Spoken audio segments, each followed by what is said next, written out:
Welcome back. My name is Newin, and in this video today I would like to make a movie review on Antebellum. I hope I'm saying that right. Sorry, Antebellum. Antebellum. No, I think I said it right the first time. Antebellum. So before I get to Antebellum, I would like to first state off that every time I watch a movie, I actually never know anything about it. Not the blurb, not the plot, nothing. I don't like to watch trailers either because that gives me the movie in a 1-minute form. So with that being said, I like to dive everything blindly. So I really enjoyed this movie. I have to say, at first it was quite slow.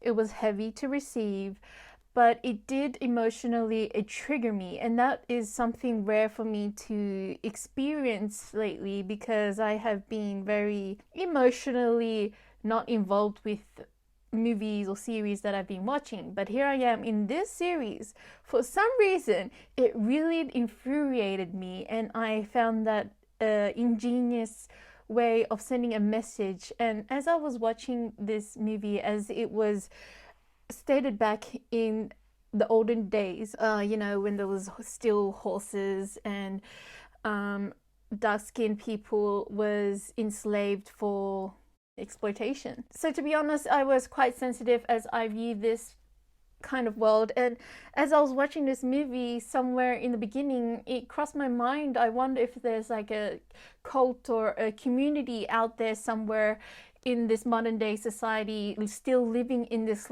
way because they want to, they as in whoever has a lot of money that can create their community like this has created a life like this, and by creating this life, they are, exploiting humans in an isolated place where they actually live in this style, in this way. Because I can imagine there's people out there feels inferior internally, and so people like that would find external validation and to find power and some sort of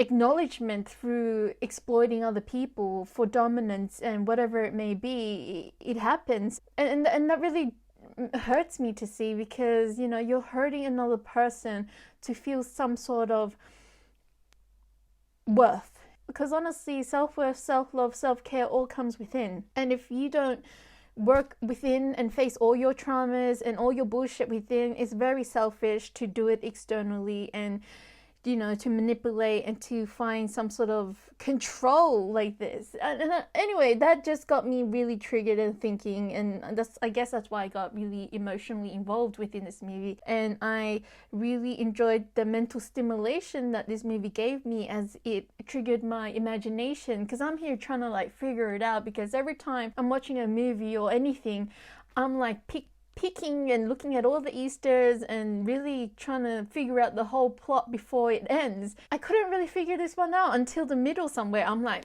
oh, you got me. Funnily enough, I imagined Question Society, but this is the plot twist here. And I really liked that it was like that, and this movie really triggered me in a very political way. I just felt like this is the truth right here, So if I'm gonna give you my amazing storytelling here, so we're based off in the olden days with this inequality where the African Americans were enslaved by these Americans to pick cotton, and on top of that they were sexually abused and physically abused. It makes me feel a lot watching.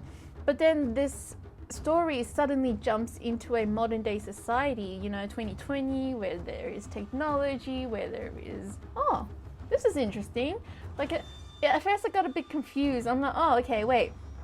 And it had me guessing in this perspective. It had me wondering oh, okay, I guess this is maybe the past life and the next life kind of plot story thing here. And it had me very curious in that sense. It had me stimulated even as I was trying to predict, and my imagination just went wild. But I loved how they left Easter eggs here and there to slowly tell out what this is all about and what the beginning was about. and it just blew my mind. And I was like, oh, holy moly. Like, you know, so I find it very, very fascinating to see. And I was just like, yeah, I really like it. To be honest, the end of the movie, I got the feeling it's kind of like, get out of here. I was thinking, oh my god, this dark-skinned woman, she's doing what she's doing, but she will probably be judged as the bad guy because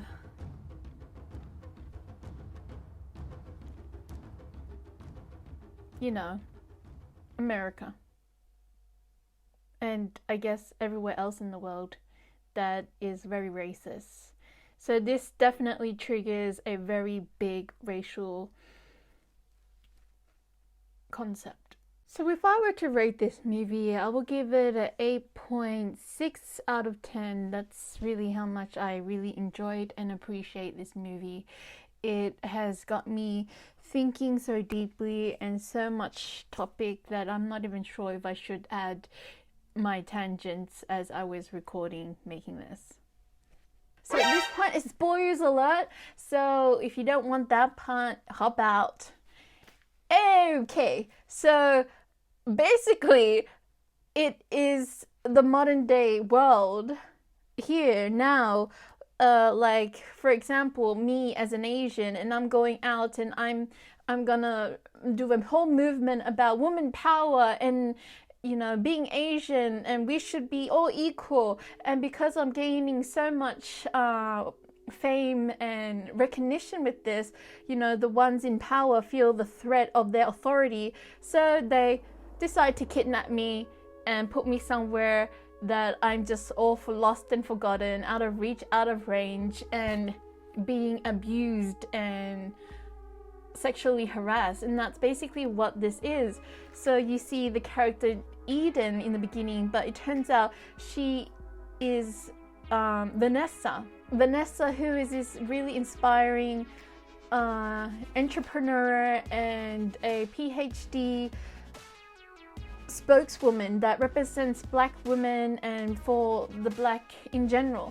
And with that being said, she was just like, you know, really triggering political views, and I guess a lot of people that was against this movement was like low-key plotting other things upon her, and that was basically what happened. She gets kidnapped and she gets renamed as Eden. So all the African American that was enslaved in Antebellum was actually renamed by, you know, their new, what would be the new masters, you know, like it's like, oh, like it's like getting a puppy, like, oh, now you're, instead of Vanessa, now you're called Eden. Basically, you know, that's a power game. And again, that is just really frustrating for me to see because it, I guess, triggered certain aspects of my past. And with that, I was just like watching this and I was just like feeling really emotionally involved. And that's why I really appreciate this movie, because it reminded me certain aspects of reality, and I just really enjoyed that. Like, so yes. And it was just really infuriating to see like how these women and men were so hopeless within this community, you know, like they could not speak unless being spoken to and given permission to speak. All these things is really just power trips, man.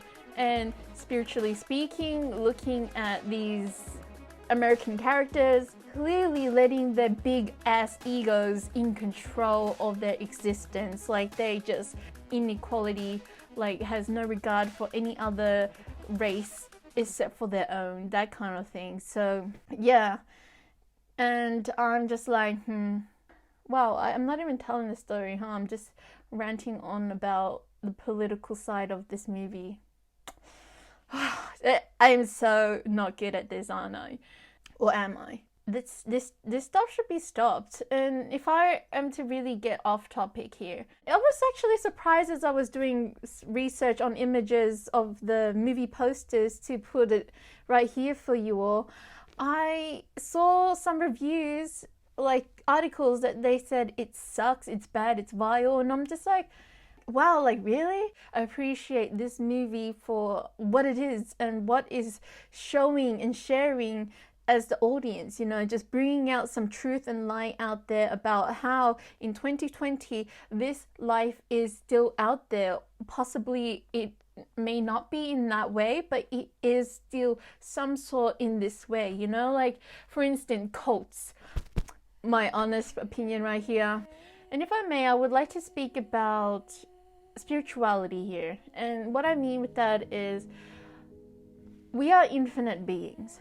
We are light beings. We get to create our story, reincarnate into the story, and find our way, unlock the answers, and unlock what we've hidden for ourselves. That's our whole game of life. We are explorers, adventurers, and creators. And with that being said, though, as soon as we start to lose our way from the light, we are then not able to control or write our story, because the source, God, the universe, however you want to put it, wants all the connection to remain light. Not that he or she wants to erase the darkness. It's more like she wants us to always remember the light. There is always the light, as matter, like this between the two. But if we forget the light, then obviously we need to come back and learn the lessons to return to the light and be back in balance with this.